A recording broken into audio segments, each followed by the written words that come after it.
Dear viewers, এখন special intensive রিভিশনের যে claims and objection phase চলছে, যা আগামী 15ই জানুয়ারি অবধি চলবে, এই পিরিয়ডে প্রায় 1 কোটি নামের এগেনস্টে বিএলওদের কাছে ডকুমেন্ট রিভেরিফিকেশনের কাজ হাতে এসে পৌঁছেছে।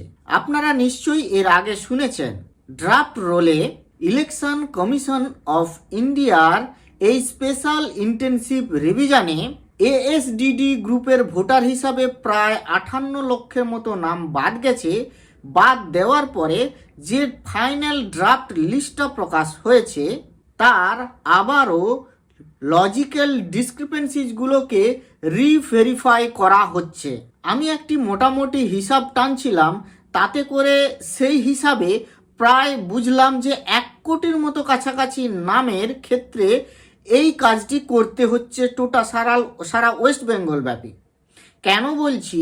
কারণ যা সার্ভেতে দেখা যাচ্ছে যে একজন বিএলওর কাছে প্রায় গড়ে 100টি করে নামের ক্ষেত্রে এই লজিক্যাল ডিসক্রিপেন্সিসগুলোকে ঠিক করার কথা বলা হচ্ছে।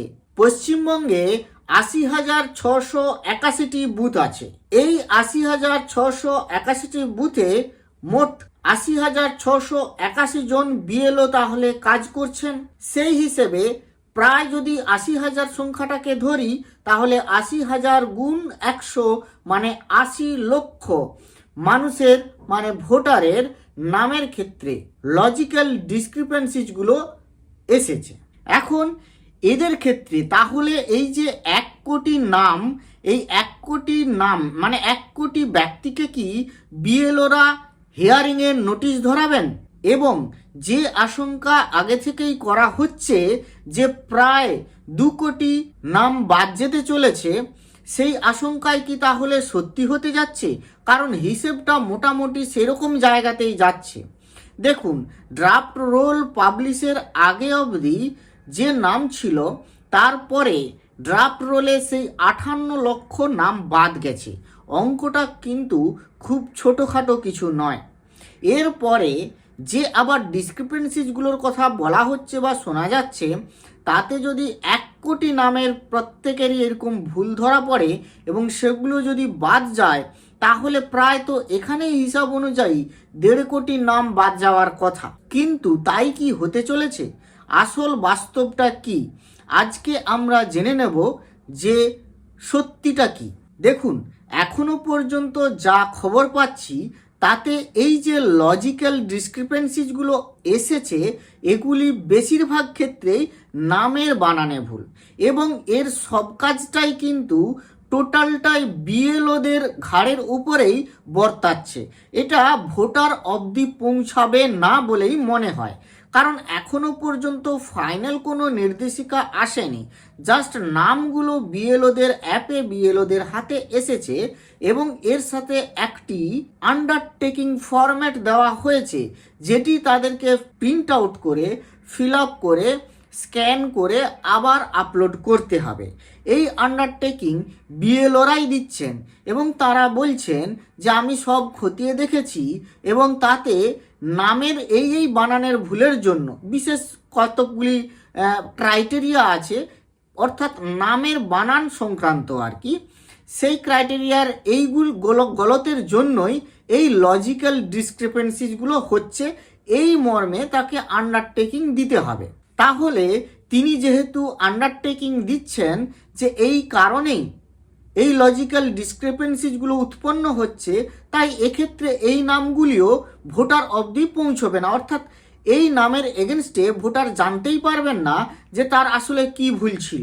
হয়তো এটা হতে পারে বিএলও তার কিছু ডকুমেন্টস তাকে চাইতে পারেন, অর্থাৎ ভোটারকে এ বিষয়ে কিছু ডকুমেন্টস রেডি রাখতে হতে পারে, কারণ বিএলওর এটা করতে গিয়ে তার বিশেষ কিছু ডকুমেন্টসের প্রয়োজন হবে। এবং যা বুঝতে পারছি, এই যে নামের বানান, সেখানে বেশিরভাগ ক্ষেত্রেই কিন্তু ফাদার্স নেমে ভুল এসেছে। ঘটনাটা এমনটাই সত্য যে আমি নিজেও যখন অনলাইন ফর্ম ফিল আপ করেছিলাম এবং এ বিষয়ে একটা ভিডিওতে, যেখানে আমি অনলাইন ফর্ম ফিল আপের কথা ফর্ম ফিল আপের পদ্ধতি সম্পর্কে বলেছিলাম, সেখানেই বলেছিলাম যে বাবার নামে ভুল ছিল এবং সেটা এমনটাই ভুল ওআইএ মানে পদবিতে ওআইএ, এগুলি কিন্তু টেকনিক্যাল এরর হিসাবেই ট্রিট করা যেতে পারে। তো এই ভুলগুলোর জন্যই কিন্তু আজকে এই কথাটা শোনা যাচ্ছে যে প্রায় 1 কোটির কাছাকাছি নামের ভুল এসেছে, যেগুলো বিএলওকে রিভেরিফাই করতে হবে।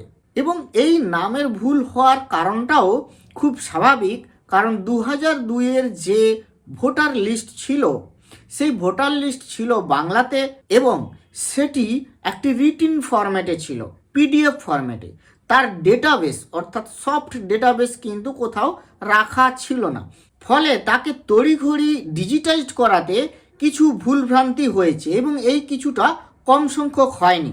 সেই কারণেই ইলেকশন কমিশন চাইছে এটা বিএলওদের মধ্যে সীমাবদ্ধ থেকে এই যে লজিক্যাল ডিসক্রিপেন্সিস মানে টেকনিক্যাল এররগুলি শুধরে যাক এবং নামগুলির এগেনস্টে বিএলওদেরকেই এটা আন্ডারটেকিং সার্টিফাই করতে হচ্ছে। যাই হোক, তাহলে কি কোনো ভোটারই হিয়ারিংয়ে নোটিশ পাবেন না? অবভিয়াসলি পাবেন, তবে সেটা হয়তো পরে পরে নাম আসবে, কারণ তাদের ম্যাটারটা সম্পূর্ণ আলাদা। কারণ দেখুন, একটা সময় বিএলওদের কিন্তু কিছু লজিক্যাল ডিসক্রিপেন্সিসগুলোকে এভাবেই সলভ করতে হয়েছিল যেখানে বয়সজনিত কিছু সন্দেহের উদ্রেক হয়েছিল। সেই বয়সজনিত সন্দেহের উদ্রেকের জায়গা থেকে যদি কিছু নোটিশ আসে তো সেগুলো কিন্তু নোটিশ আসতে পারে এবং সেগুলো বিএলওদের ওই অ্যাপেতেই আসবে। এবার তাদের সেই নোটিশে হিয়ারিংয়ের ডেট থেকে শুরু করে হিয়ারিংয়ের প্লেস সমস্ত কিছুই নিশ্চয়ই বিবৃত থাকবে।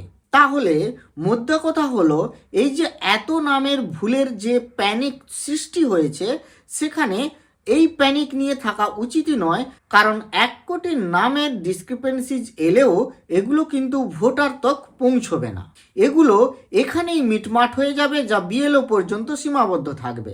তাহলে এর মধ্যে হয়তো কিছু নাম যেগুলো হিয়ারিংয়ে আসতে পারে, হিয়ারিংয়ে ডাকতে পারে, আর কিছু যেগুলো ক্লেমস অ্যান্ড অবজেকশনস পড়বে সেগুলোরই মীমাংসা হবে। তবে এটাও যে খুব একটা বেশি কিছু হবে বলে আমার মনে হয় না।